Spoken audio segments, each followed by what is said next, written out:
네, 우리 말씀 보시겠습니다. 오늘 은혜 받으실 기록된 하나님의 말씀은 요한계시록 1장 4절에서 8절까지 보겠습니다. 요한계시록 1장 4절에서 8절까지 보겠습니다. 신약성서 399페이지에 있습니다. 저하고 여러분이 한 절씩 교독하겠습니다. 제가 먼저 4절 봉독하죠. 요한은 아시아에 있는 7교회에 편지하노니 이제도 계시고 전에도 계셨고 장차 오실 이와 그의 보좌 앞에 있는 7영과 또 충성된 증인으로 죽은 자들 가운데에서 먼저 나시고 땅의 임금들의 머리가 되신 예수 그리스도를 말미암아 은혜와 평강이 너희에게 있기를 원하노라. 우리를 사랑하사 그의 피로 우리 죄에서 우리를 해방하시고 그의 아버지 하나님을 위하여 우리를 나라와 제사장으로 삼으신 그에게 영광과 능력이 세세토록 있기를 원하노라. 아멘. 볼지어다 그가 구름을 타고 오시리라. 각 사람의 눈이 그를 보겠고 그를 찌른 자들도 볼 것이요 땅에 있는 모든 족속이 그로 말미암아 애곡하리니 그러하니라. 아멘. 함께 읽습니다. 주 하나님이 이르시되 나는 알파와 오메가라. 이제도 있고 전에도 있었고 장차 올 자요 전능한 자라 하시더라. 하나님 말씀입니다. 아멘. 네, 우리 오늘은 요한계시록 1장에서 4절에서 8절까지 함께 읽었습니다. 우리 그 내용 중심으로 요한계시록적인 삶을 살자, 요한계시록적인 삶을 살자라는 제목으로 우리 함께 은혜 나누겠습니다. 우리 지난 시간부터 요한계시록을 시작을 했는데 1절에서 3절까지는 일반적인 그런 머릿말입니다. 일반적인 인사고 일반적인 서론이라고 볼 수 있죠.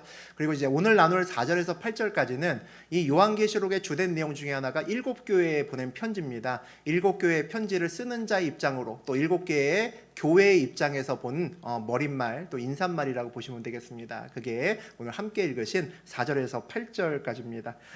지난 시간에 우리 함께 읽기 시작했던 요한계시록의 시작은 그 책의 제목답게 1절부터 이렇게 나오죠. 예수 그리스도의 계시라라고 시작합니다.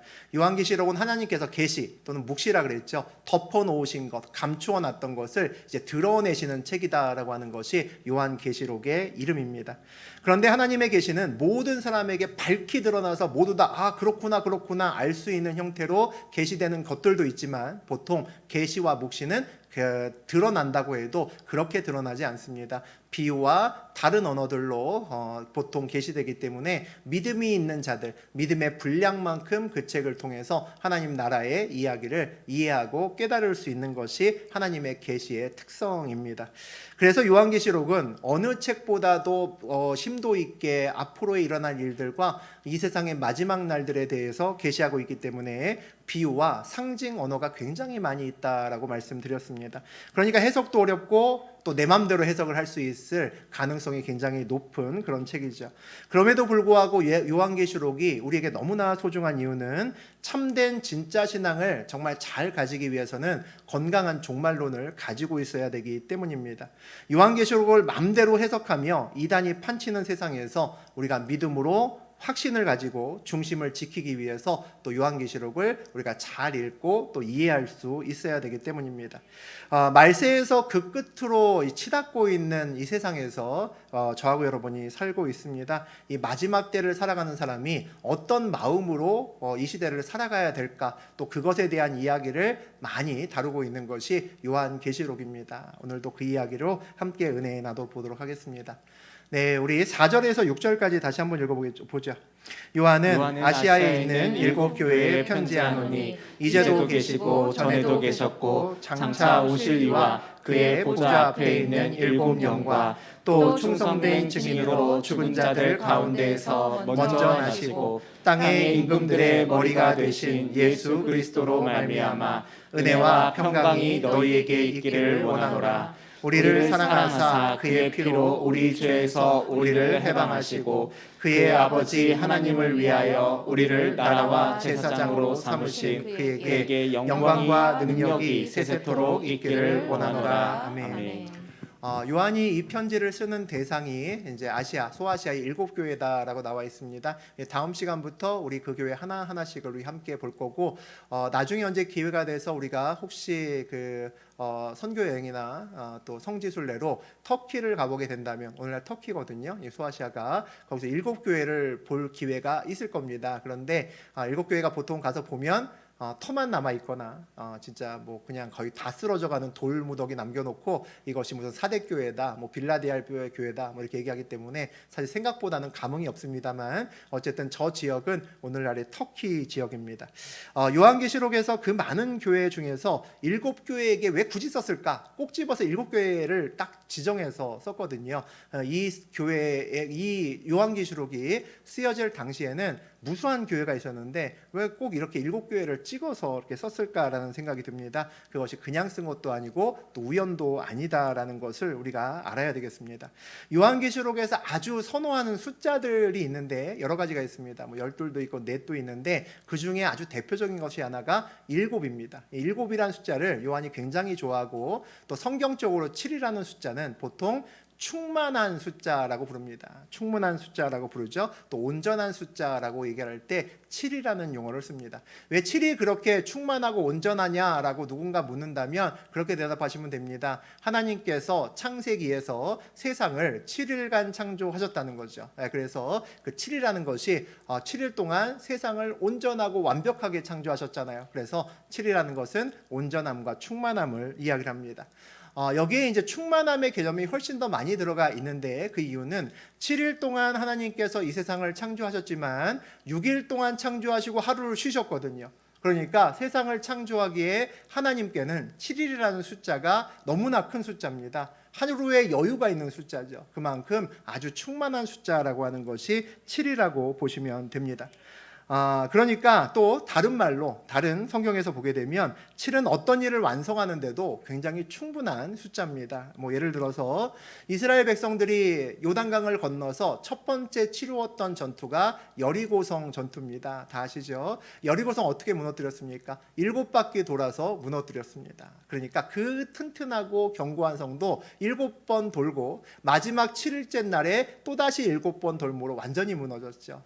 그러니까 내 앞에 있던 어떤 성이라도 7이라는 숫자를 통해서 그것들을 무너뜨릴 수 있을 만큼 7은 풍성하고 그리고 충만한 숫자다라고 성경은 여기저기서 이야기를 해줍니다. 그러니까 7교회의 교회를 보낸다는 것은 그 수많은 교회 중에서 1번, 2번, 3번, 4번 이렇게 해서 특별한 교회 7을 선택했다기보다는 충만한 숫자의 교회에 온 누리의 교회에 보낸다라는 것을 7이라는 숫자로 나타냈다라고 보시면 됩니다. 결국 이 7교회에 보낸 이 편지는 오늘날 굉장히 오랜 시간이 지난 오늘날의 모든 교회에게 보낸 편지라고 보셔도 되는 그런 편지라는 거죠. 오늘 우리가 나눌 부분은 이 편지의 서두 인사말입니다. 이 인사말 4, 5, 6절에서 가장 중요한 말은 아마 이건 것 같습니다. 은혜와 평강이 너희에게 있기를 원하노라. 이것이 이제 인사말입니다. 이 인사말을 꾸미기 위해서 이런저런 이야기로 잔뜩 이제 꾸밈과 또 형용사와 이런 것들로 앞뒤를 이제 채워놓고 있는 거죠. 가장 중요한 인사말은 은혜와 평강이 너희에게 있기를 원하노라. 이 초대교회에 편지를 쓰는 사람들에게 가장 유명한 인사법이 이겁니다. 은혜와 평강이 너희에게 있기를 원하노라. 이것이 초대교회의 인사법입니다.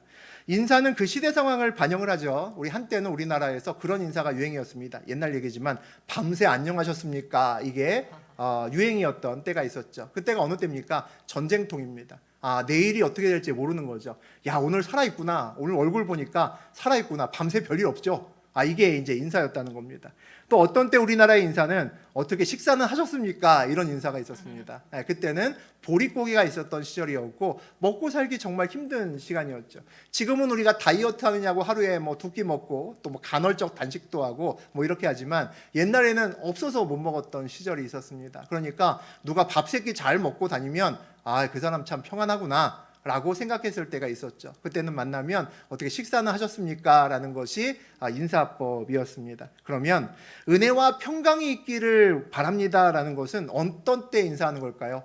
은혜와 평강을 갖기가 쉽지 않은 때라는 거죠. 그만큼 핍박도 많고 삶의 어려움도 많고 고난이 많았던 것이 초대교회라는 겁니다. 그러니까 그들이 만났을 때 은혜와 평강이 있기를 원합니다라는 것이 그 시대에 가장 편안하고 가장 유행하고 또 필요한 인사였다라는 것을 우리가 알 수 있죠. 그 위기 속에서 우리는 모든 위기와 핍박과 환란이 있을 때 우리는 그 위기와 핍박을 뭘로 이깁니까? 믿음으로 이기죠. 여러분 아시는 것처럼 신앙인은 믿음으로 내 앞에 있는 고난과 어려움을 믿음으로 이깁니다. 눈에 보이는 상황이 더 어려워져도 우리는 믿음으로 마음의 평안을 잃지 말아야 됩니다. 우리 모두 다 알고 있는 사실이죠. 믿음이 상황보다 더 커지면 우리는 상황을 이길 수 있고 평안할 수 있죠. 이 큰 믿음의 전제 조건이 하나 있습니다. 필수 조건이 하나 있는데 그것이 바로 은혜입니다.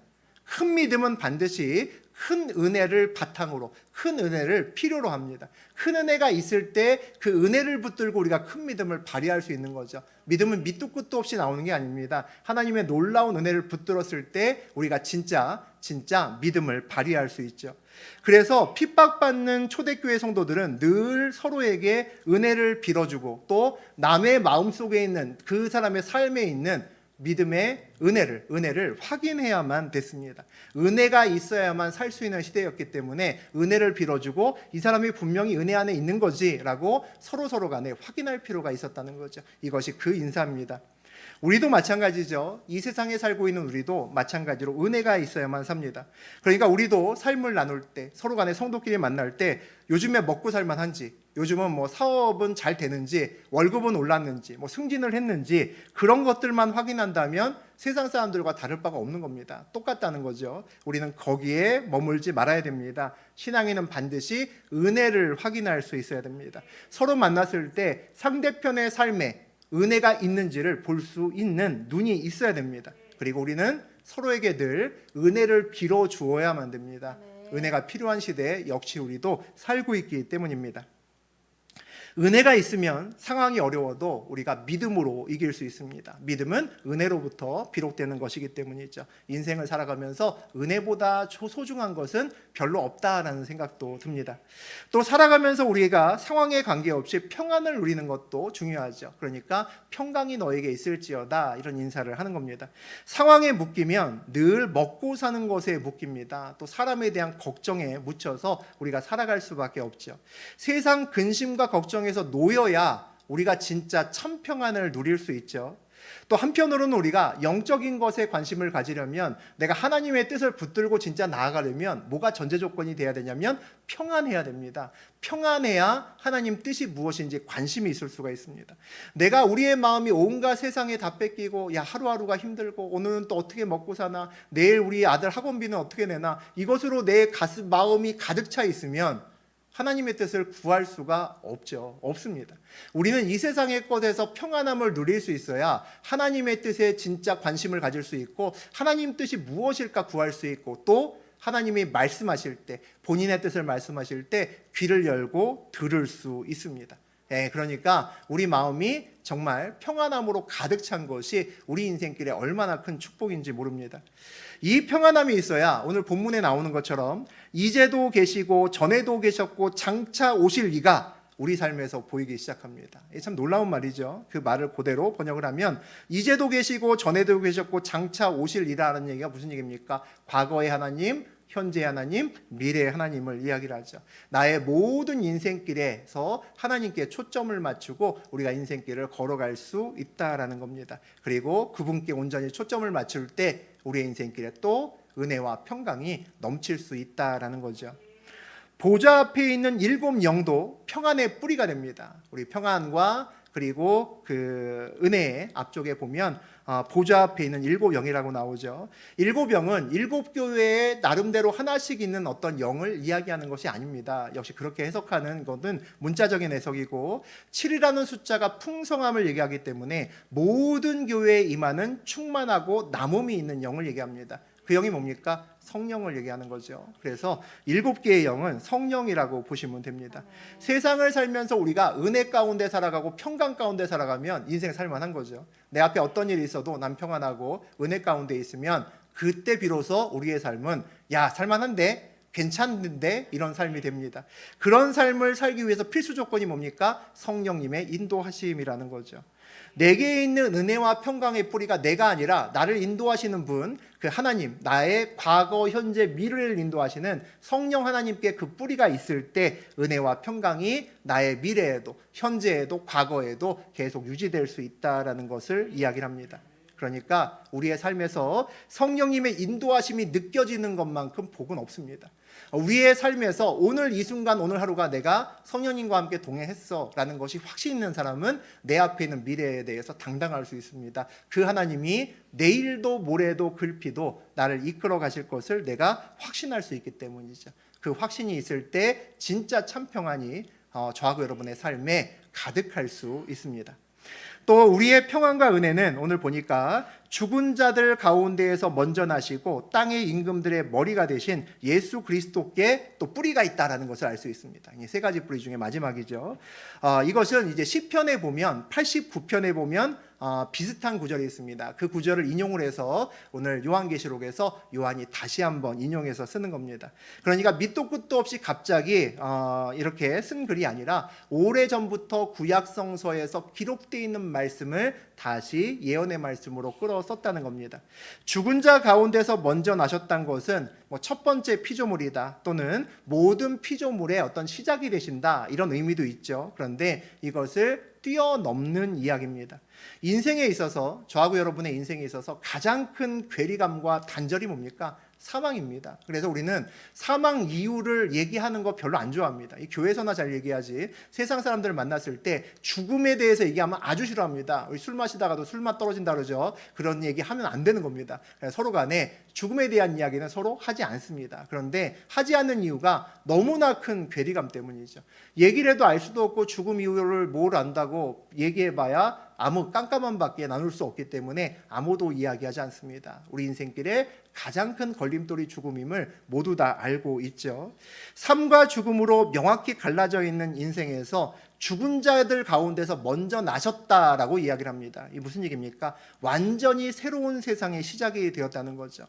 이제까지 사망을 이긴 자는 아무도 없습니다. 예수 그리스도밖에 없죠. 그러니까 예수 그리스도가 죽은 자 가운데서 다시 사셨다는 것은 그냥 어떤 일의 단순한 시작이다, 근원이다라고 하는 것이 아니라 새로운 창조 세계의 첫 번째 피조물이다라는 겁니다. 새로운 창조 세계를 주관하는 첫 번째 피조물이다라는 것이 바로 예수 그리스도입니다. 사망을 이기는 하나님 나라의 능력을 예수 그리스도께서 보여주시는 거죠.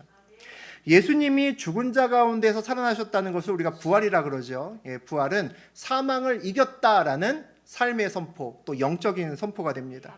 이 영적인 선포가 그냥 영적인 것으로 끝나지 않고 오늘 본문을 보니까 땅의 임금들의 머리가, 예수님이 땅의 임금들의 머리가 되셨다라고 합니다. 땅의 임금들이 누굽니까? 세상 권세를 쥐고 있는 자들이죠. 세상 권세를 쥐고 있는 자들의 머리, 그 위에 앉아 계신 분이 부활하신 예수님이다라는 겁니다. 이 세상 권세를 가진 사람들은 영적인 것을 부인하고 예수를 부정하고 예수를 십자가에 못 박았던 사람들이 세상 권세를 갖고 있는 왕들이죠. 그들도 부활하신 예수님의 아래에 있다는 겁니다. 부활하신 예수님이 영적인 것으로 끝나지 않고 진정한 하나님 나라의 온전한 세상의 시작을 알리고 계신다는 거죠. 영적인 것에 머무는 것이 아니라 우리가 만지는 이 실제적인 세상에서도 주인 되시는 분으로 온전히 섰다라는 것을 우리에게 말씀하십니다. 오늘 본문 다시 한번 보면 우리를 사랑하사 그의 피로 우리 죄에서 우리를 해방하시고 그의 아버지 하나님을 위하여 우리를 나라와 제사장으로 삼으신 그에게 영광과 능력이 세세토록 있기를 원하노라. 아멘. 그러고 이제 끝이 납니다. 아름다운 인사의 마무리다라는 것을 우리가 알 수 있죠. 우리의 죄를 사하시고 우리를 나라와 제사장으로 삼으셨다라고 이야기를 합니다. 이 문장을 읽다 보면 그런 생각이 듭니다. 하나님 몰랐을 때 진짜 저하고 여러분은 진짜 아무것도 아니었다라는 생각이 들죠. 100년도 못 살면서, 저도 그렇게 살았습니다. 100년도 못 살면서 마치 영원하게 살 것처럼 그렇게 살았습니다. 더 많은 것이 조금 더 가지면 더 행복할 거야. 그것을 믿으면서 세상에서 이렇게 얘기하니까 그것이 진짜인 줄 알았습니다. 그래서 조금 더 많이 갖고 조금 더 높은 곳에 올라가려고 발버둥 치면서 살았습니다. 제가 지금은 전혀 다른 길을 걷고 있지만 세상에서 여전히 똑같은 길을 걸었다면, 만약에 성공했다면 얼마나 많이 누리고 살았을까 싶습니다. 아마 지금 이 시간에도 불철주야 일하고 있고 좀 더 많이 갖기 위해서, 좀 더 높은 곳에 가기 위해서 아마 정신 못 차리고 그렇게 푹 빠져서 살고 있었을 것 같습니다. 그러다가 이제 어느 날 인생길이 훅 가죠. 시간은 누구에게나 정해져 있습니다. 그래서 요즘에 드는 생각 중에 하나가 나의 이 한 시간, 또 오늘 하루가 얼마나 소중한다라는 생각을 다시 한번 느끼게 됩니다. 사람은 나이를 먹을수록 이 시간의 소중함에 대해서 더 잘 알게 되죠. 점점 이제 그런 나이가 돼가는 것 같습니다. 인생의 어느덧 끝자락이 옵니다. 우리 누구에게나 다 마찬가지죠. 우리 부모님도 젊으실 때가 있었는데 어느덧 이제 인생의 뒤안길에 있고, 우리도 여기 있는 분들 중에 인생의 황금길을 걸어가는 사람도 있지만, 우리도 어느새 시간이 지나면 우리 부모님이나 또 할머니 할아버지처럼 마찬가지로 인생의 마지막 자락에 오게 됩니다. 그때가 생각보다 굉장히 금방 온다는 거죠. 그 끝자락에 서 있을 때 뭐를 생각할 수 있을까요? 세상에서 열심히 살다가 그래도 내가 남보다 좀 더 많이 모았잖아. 남보다 더 많이 쌓았네. 그러고 인생 보통 끝난다는 겁니다. 그렇게 우리가 지금 이 시간에 우리의 인생의 시간을 좀 많이 돌려서 지금의 30년 후, 40년 후, 50년으로 우리의 인생의 시간을 잠시 빨리 돌린다면 우리 인생길에 그런 생각이 든다는 거죠. 이거 이렇게 살면 안 되는 것 아닌가라는 생각이 든다는 겁니다. 뭔가 잘못된 인생길 아닐까라는 생각이 든다는 거죠. 많은 사람들이 세상의 노예로 살아가는 것은 아닐까라는 생각이 듭니다. 그냥 돈 버는 기계로, 성공을 위한 기계로 살아간다는 거죠. 그것은 인생에 대한 수단이잖아요. 그죠? 우리 돈을 벌고 또 성공하기 위한 것은 그만큼 많은 것을 누리고 행복하게 살기 위해서 대부분 그렇게 삽니다. 그런데 주변을 보면 더 성공하고 더 많이 가진 사람은 보통 더 바쁩니다. 추석이나 명절 때도 못 쉬더라고요. 더 바쁩니다. 일이 더 많고 더 많은 것을 해야 될 일이 너무나 많기 때문이죠. 그렇게 살아가다가 인생의 수단이 아니라 목적으로 잘못 알고 살아가게끔 세상은 그렇게 우리를 유도를 합니다. 그러다가 인생 마지막 쯤에 보통은 깨닫죠. 철이 드는 겁니다. 그동안 내가 붙들었던 것이 아무것도 아니었는데 잘못 붙은 것 같다라는 생각이 인생의 마지막쯤에 보통은 든다는 거죠. 일부는 그 마지막에도 부인합니다. 그래도 난 이만큼 쌓아놨으니까 쟤보다는 잘 살았어 라고 스스로를 위안하지만 의미는 없는 것이죠. 인생길에서 하나님을 만난 사람이 그래서 복받은 사람입니다. 나를 만드신 분이 있고 이 땅에 태어나시게 한 분이 있다라는 것은 우리 인생의 전환점을 만듭니다. 왜 전환점을 만드냐면 내가 인생의 목표를 설정해 놓고 내가 이거 가지면 행복하겠지라고 그냥 마냥 믿고 무작정 걸어가는 것이 아니라 하나님께서 나를 왜 만드셨고 그리고 나를 왜 이 땅에 보내셨고 내가 어떻게 살기를 원하시는지 나를 만드신 분에게 물으면서 인생길을 걸어갈 수 있기 때문입니다. 그것보다 더 행복하고 그것보다 더 가치 있는 인생길이 어디 있겠습니까? 없다는 거죠. 크리스찬이라고 하는 것은 우리 인생의 목적과 의미를 내 삶에서 내 맘대로 찾는 것이 아니라 하나님의 큰 계획 안에서 나를 왜 만드셨는지를 그분의 섭리와 계획 안에서 우리의 인생의 의미를 찾는 겁니다. 그러니까 우리의 인생의 참 의미를 찾아낼 수 있는 거죠. 우리가 하나님께 어떤 의미가 되었다라는 것은 아주 일방적인 사건임을 오늘 알 수 있습니다. 오늘 보니까 그분이 우리를 사랑해서 이 모든 것이 시작되었습니다. 그분의 피로 우리의 죄에서 우리는 해방되었고 그분의 의지로 우리를 나라와 제사장으로 삼으셨다라고 되어 있습니다. 그러니까 이 모든 일련의 사건이 우리가 아니라 그분이 주도해서 그분이 만드신 사건이라는 거죠. 이것이 놀라운 것은 성경책의 마지막에 요한계시록에 와서 그냥 덜커덩 마지막에 그렇게 선포된 말씀이 아니라는 겁니다. 우리 출애굽기 19장 6절 한번 읽어보겠습니다. 너희가 내게 대하여 제사장 나라가 되며 거룩한 백성이 되리라. 너는 이 말을 이스라엘 자손에게 전할지니라. 요한계시록이 쓰여지기 전에 한 1500년, 1600년 전에 애굽에서 종노릇하고 있는 당신의 백성을 하나님께서 부르실 때 하셨던 말씀입니다. 그들을 불러놓고 이 말씀을 하셨다는 거죠. 오늘 요한계시록의 6장의 말씀과 거의 동일한 것을 우리가 알 수 있습니다. 동일한 거의 비슷한 말씀을 출애굽시킨 다음에 이스라엘 백성에게 주셨습니다. 이 출애굽기의 19장의 6절의 말씀은 출애굽한 백성들이죠. 애굽에서 종노릇하고 있는 백성들에게 하나님이 얘기하신 겁니다. 너희는 그곳에 있으면 안 되는 애들이다. 이놈들아, 너희는 내 백성이다 라고 이야기하시는 겁니다. 마찬가지죠. 요한계시록은 세상에서 종노릇하고 있는 하나님의 백성들에게 선포된 말씀이라는 거죠. 세상에 묶여있는 백성들에게 너희는 그곳에서 묶여있는 백성들이 아니다 라고 얘기하는 겁니다. 너희는 그곳이 아니라 새로운 나라, 하나님 나라의 백성이다라고 하나님께서 예수 그리스도를 통해서 성령님을 통해서 우리에게 말씀하시는 것이 이 요한계시록 오늘 1장 6절의 말씀입니다. 우리 앞에 나왔던 출애굽기의 말씀과 거의 같은 말씀이라는 거죠. 출애굽기에서 나라는 제사장 나라라는 것을 알 수 있습니다. 이스라엘을 얘기하죠. 이스라엘을 제사장 나라, 하나님의 첫 번째 되는 나라로 만드시겠다라는 겁니다. 이 요한계시록의 나라는 하나님 나라를 의미합니다. 부활하신 예수님으로 우리 앞에 실체가 되어서 새롭게 펼쳐진 그 나라죠. 하나님 나라를 우리가 만드는데 그 안에 들어가서 그곳에 참된 백성으로 살아가게끔 하나님이 그렇게 하시겠다는 겁니다. 예수님은 이스라엘의 제사장 나라에 다윗의 자손으로 오셨습니다. 맞죠? 우리 예수님은 이스라엘의 제사장 나라죠. 다윗의 자손으로 오셨지만 그분은 그 나라에 제사장 나라에 그냥 머무르지 아니하시고 태어나셨지만 나중에 새로운 나라를 여셨습니다. 하나님 나라에 복음을 선포하시고 직접 하나님 나라의 주인이 되셨다는 거죠. 오늘 요한계시록이 다시 그 하나님의 나라를 우리의 삶에서 선포하기를 원합니다. 너희는 그곳에 있을 백성이 아니라 하나님 나라의 백성이고 하나님의 능력을 가지고 새로운 나라의 백성으로 살아가야 된다는 것을 하나님이 오늘 요한계시록을 통해서 다시 우리에게 증명하시는 거죠. 6장의 말씀을 다시 한번 보면 그의 아버지 하나님을 위하여 우리를 나라와 제사장으로 삼으신 그에게 영광과 능력이 세세토록 있기를 원하노라 아멘 하고 이제 끝이 납니다. 인사의 마무리죠. 오늘 인사의 마무리는 예수님께 영광과 능력이 세세토록 있기를 원합니다라고 박수치면서 끝납니다. 이 모든 일에 감사와 찬양으로 인사를 마무리하는 것을 볼 수 있죠. 그리고 우리가 누리는 이 초대교회가 누리는 놀라운 복이 그리스도의 능력의 그 뿌리가 있음을 또 이야기를 합니다. 믿으면 그분에 의해서 반드시 성취되고 약속으로 받은 말씀이 내 인생에 우리 교회의 앞에 반드시 성취될 것을 믿는다라는 표현이죠. 우리 7절 같이 한번 읽어보겠습니다. 볼지어다 그가 구름을 타고 오시리라. 각 사람의 눈이 그를 보겠고 그를 찌른 자들도 볼 것이요 땅에 있는 모든 족속이 그로 말미암아 애곡하리니 그러하리이다. 아멘.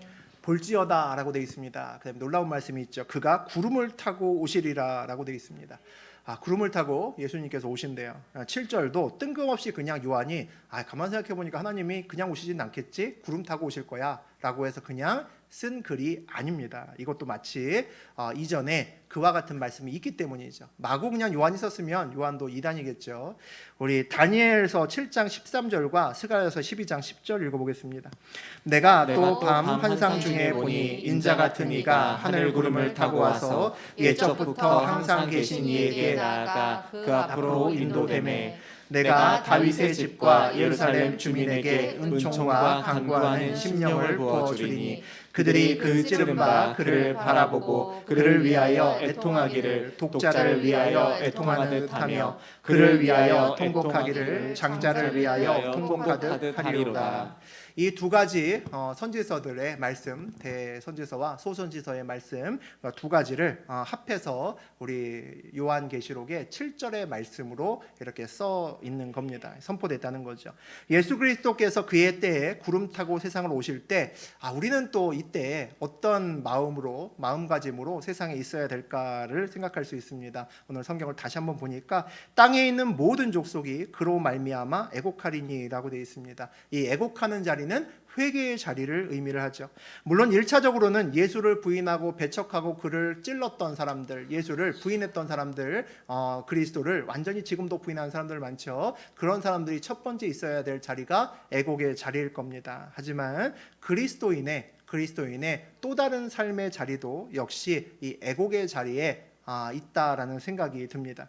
우리는 앞서 이야기했던 것처럼 하나님과 그리스도의 뿌리를 둔 은혜와 평강의 자리에 있어야 되는 사람들입니다. 세상에 어떤 어려움이 있어도 하나님이 우리에게 주시는 그 은혜와 평강을 붙들고 세상을 이기는 그런 믿음을 발휘해야 되는 것이 우리죠. 하지만 우리는 반면에 다시 오실 그리스도와 그의 은혜를 생각하며 늘 애곡의 자리에 함께 있을 수 있는 사람들이 되어야 됩니다. 낮은 자리에 회개 자리를 지킬 수 있어야 된다는 거죠. 그런 자리를 지키고 있다는 것은 어떤 의미냐면 세상이 아니라 그리스도의 말씀에만 흔들리는 사람이라는 겁니다. 우리가 세상에서 어떤 자리에 있든지 간에 하나님 앞에서 예수 그리스도 앞에서 애곡의 자리를 지키고 있다는 것은 우리가 언제나 세상이 아니라 하나님 말씀에 흔들릴 준비가 되어 있다는 거죠. 우리 8절 읽어보겠습니다. 주 하나님이 이르시되 나는 알파와 오메가라. 이제도 있고 전에도 있었고 장차 올 자요 전능한 자라 하시더라. 오늘 인사말의 끝은 하나님을 소개함으로 끝납니다. 알파는 헬라어의 시작이고 이 신약 성경이 헬라어로 쓰여졌거든요. 알파가 헬라어의 시작이고 오메가가 헬라의 마지막 글자입니다. 우리 영어식으로 하게 되면 A부터 Z까지 뭐죠? 그렇게 얘기할 수 있고 한글식이면 기역부터 히읗까지 뭐 이런 얘기죠. 이 이야기가 의미하는 것은 모든 것을 주관하신다는 거죠. 공간적인 개념이 들어가 있습니다. 하나님께서는 하나하나 어떤 것도 하나님의 손밖에는 어떤 것도 벗어날 수 없다는 겁니다. 모든 것을 쥐고 계시는 하나님이다라는 거죠. 또 알파부터 오메가까지 쭉 나열하면 A부터 Z까지 쭉 나열하게 되면 A와 Z는 어디 있습니까? 가장 끝 말단에 있습니다. 근처에 있으면 은근히 비벼보기도 하고 같이 서 있을 수도 있겠지만 A와 Z로 나열하게 되면 A와 Z, 알파와 오메가는 서로 간에 볼 일이 없다는 거죠. 함께 섞일 수 없는 것을 주관한다는 것은 시간적인 개념을 이야기를 합니다. 오늘 4절에서 아까 잠깐 나눴죠. 어제도 있고 전에도 있었고 장차 오실 자와 비슷한 표현입니다. 과거와 현재와 미래, 시간의 모든 시간을 주관하시는 분이 바로 하나님이시라는 거죠. 그 하나님이, 그 예수 그리스도가 이 요한계시록의 주인이시다라는 겁니다. 우리 지난 시간에 1절에서 3절까지 일반적인 인사말 다음에 오늘은 이제 내가 이 요한이 7교회에게 편지를 쓸 거다라고 하면서 그들에게 인사말을 건네는 것을 우리가 함께 나누었습니다. 크게 두 부분으로 우리가 함께 봤습니다. 7교회가 모두 주님의 은혜와 평강 속에 있기를 바란다라는 그런 내용이 있었고 예수님의 때를 기다리며 마찬가지로 회개의 자리를 지킬 수 있는 마음이 있어야 된다라는 이야기도 나왔습니다. 그리고 두 번의 찬양이 나오죠. 예수 그리스도를 온전히 찬양했고 마지막에 하나님을 또 온전히 찬양을 합니다. 알파와 오메가이신 하나님을 찬양하며 오늘 말씀이 이제 마무리되는 거죠. 7교회에 주어지는 또 우리에게 주어지는 모든 말씀이 예수님과 하나님을 근거로 선포된다라고 이제 깔고 들어가는 겁니다. 요한계시록은 예언서입니다. 예언서죠. 미래에 앞으로 일어나게 될 많은 일들을 상징과 그림 언어로서 우리에게 이야기를 합니다. 그런데 재미있게도 요한계시록은 우리가 앞으로 일어날 일은 새 일이잖아요. 그죠? 이전까지 없었던 일이죠. 그럼 새 일을 예언할 때는 이전에 없던 말과 전혀 새로운 이야기로만 채워져야 될 것 같은데 오늘 요한계시록 우리가 조금 나누었지만 요한계시록은 신약 성서의 어느 책보다도 구약 성서를 많이 인용을 합니다. 이게 참 재미있는 사실이죠. 앞으로 우리가 보지 못한 새로운 일들을 예언하려면 이제까지의 언어가 아니라 새로운 언어와 새로운 이야기로 가득 채워야 될 것 같은데 굉장히 많은 이야기를 하면서 우리가 보지 못할 앞으로 보게 될 많은 이야기를 하는데 이전에 우리가 다 읽고 알고 있던 말씀을 인용해서 말씀을 한다는 겁니다. 그것이 바로 요한계시록의 특성 중에 하나죠. 뭘 얘기하는 걸까요? 예언이 어느 날 갑자기 뜬금포처럼 선포되는 것이 아니라는 겁니다.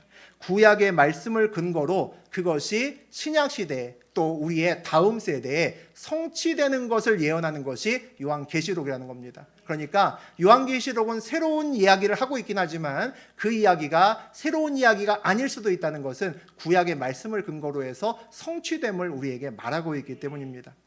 예언의 말씀은 예나 지금이나 참 조심스럽습니다. 많은 사람들이 예언의 말씀이라고 하면 귀를 쫑긋하죠. 우리가 길거리 가다가 어디 점집이 그렇게 점을 잘 친대 하면 크리스찬들도 흔들린다면서요. 그래서 점집에 거기 점치는 사람들의 70-80%가 그리스도인이라는 얘기도 들은 적이 있습니다. 우리가 미래의 것을 궁금해하기 때문에 야 저기 가면 저 사람 잘 맞춘대 그러면 가서 믿자야 본전이 나면 드러나 보자 이런 마음을 갖고 가기도 합니다. 그렇게 우리는 미래의 것이 굉장히 이제 궁금한 그런 마음을 갖고 있습니다. 그러니까 요한계시록에 집중할 수 있게 되고 요한계시록이 잘 풀리지 않으니까 내 마음대로 억지로 푸는 사람들도 많게 되고 그러니까 이단도 생겨날 수 있는 겁니다. 이 예언의 말씀을 선포하면서 굉장히 조심스러운데 잘못 해석해서 엉뚱한 길로 가거나 실족되는 사람들이 요한계시록을 통해서 만들어지기 때문입니다. 그래서 이 요한계시록을 쓰는 요한은 얼마나 부담스러웠겠습니까? 또 하나님도 하나님의 백성에게 미래에 대한 이야기를, 소망의 말씀을 선포해야 되는데 하나님도 굉장히 걱정스러우셨을 겁니다. 그래서 이 요한계시록이 그래서 구약의 말씀을 계속 인용해서 들어가는 겁니다. 말씀의 근거에서 해석하고 말씀의 근거에서 삶에서 붙들고 나아가야 이 계시의 말씀이 진짜 저하고 여러분에게 복이 되기 때문이죠.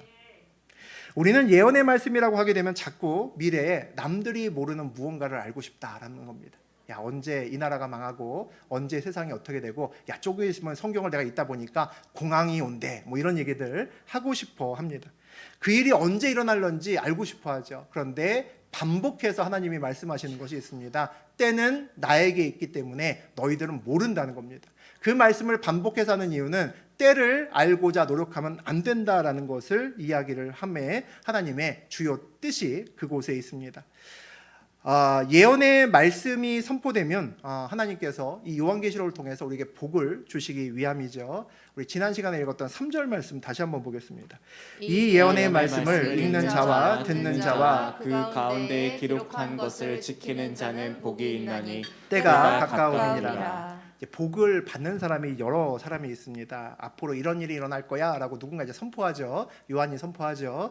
그 읽는 자도 복되고, 이 요한계시록이 어떤 책이냐면, 원래는 예배에서 낭송하는 책입니다. 처음에 만들어질 때 예배 가운데 낭송하는 책이에요. 그러니까 제가 이제 예를 들어 사도라면 요한계시록, 지금은 이렇게 책으로 있지만 옛날에는 뭐 파피루스나 뭐 이런 걸로 돼 있겠죠. 그런 걸 이제 딱 펼쳐놓으면서 아포칼립토스 뭐 이렇게 외칩니다. 그 얘기가 이제 그 헬라어로 계시라는 뜻이거든요. 뭐 이렇게 헬라어로 딱 이제 선포를 하는 거죠. 그럼 이제 좌중에 있는 사람이 아멘 하고 이제 열심히 듣는 겁니다. 이렇게 선포하는 자, 이 계시록을 읽는 자도 복이 있다는 겁니다. 놀라운 복이죠. 그리고 그 계시록의 말씀을 제가 선포할 때 듣는 사람도 복이 있다는 겁니다. 말할 수 없는 복이 있겠죠. 그리고 뭐라고 나옵니까? 그 가운데 기록된 것을 지키는 자도 복이 있다는 거죠. 그러면 요한계시록이 선포된 것은 수천 년 전인데, 우리가 이 요한계시록을 우리 앞에 놓고 있을 때 우리가 복이 있다라고 하는 것을 우리는 어떤 복을 가진다는 겁니까? 보니까